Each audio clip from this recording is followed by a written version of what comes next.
Bonjour à vous qui allez participer à ces journées sur les violences sexuelles et la dissociation.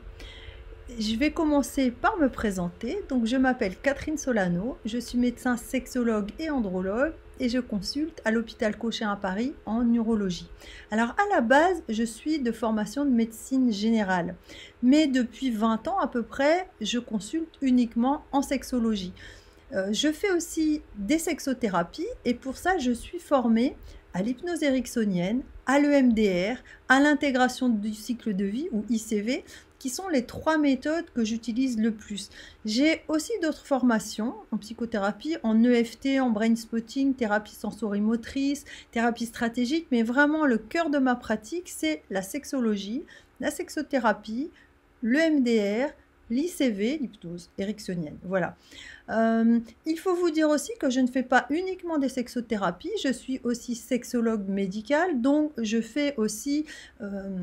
vois aussi mes patients en tant que médecin, donc je prescris des médicaments et bien sûr, comme tous les sexologues, même non médicaux, je passe beaucoup de temps à donner de l'information aux patients qui en manquent souvent ou qui ont besoin d'être rassurés. Alors, je suis aussi enseignante en sexologie et auteure de plusieurs livres sur la sexualité.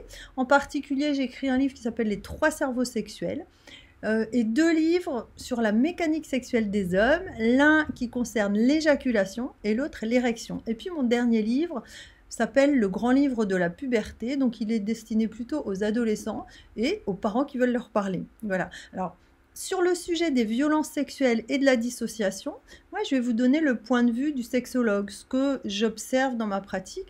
Donc, ça ne va pas être de la théorie, mais je vais plutôt, disons, vous parler d'exemples cliniques et de réflexions que ma pratique m'amène. Donc, évidemment, sur le sujet des violences sexuelles et de la dissociation, on pense d'abord en premier à la dissociation, je dirais, individuelle consécutive à l'agression sexuelle. Je pense vous parler de ses conséquences sur le fonctionnement sexuel par la suite et aussi d'autres sujets comme la dissociation utile ou positive, parce qu'il faut bien voir que la dissociation, c'est pas seulement un écueil en psychothérapie ou une difficulté, mais c'est aussi un fonctionnement qui a son rôle à jouer, qui est utile parfois ou par moment en tout cas.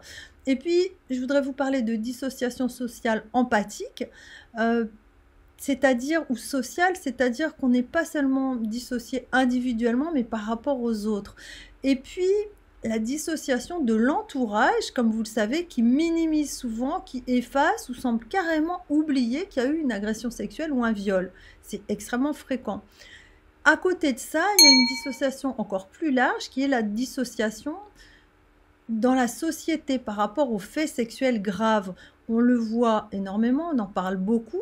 Heureusement, ça change un peu, mais pas tant que ça. Et puis, il y a notre dissociation à nous, même thérapeutes, dont je pense qu'il faut avoir conscience pour travailler avec nos patients. Et pour finir, un sujet qui me tient assez à cœur en tant que médecin, c'est la dissociation émotionnelle suite aux violences sexuelles et son effet sur le corps, sur l'organisme.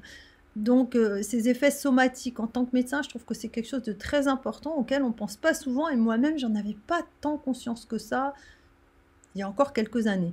Voilà tout ce dont je voudrais vous parler et j'espère que vous allez passer des belles journées et apprendre plein de choses, échanger plein de choses sur ce thème des violences sexuelles et de la dissociation parce qu'on a vraiment besoin d'avancer sur ce sujet dans notre société. Voilà, je vous dis à bientôt.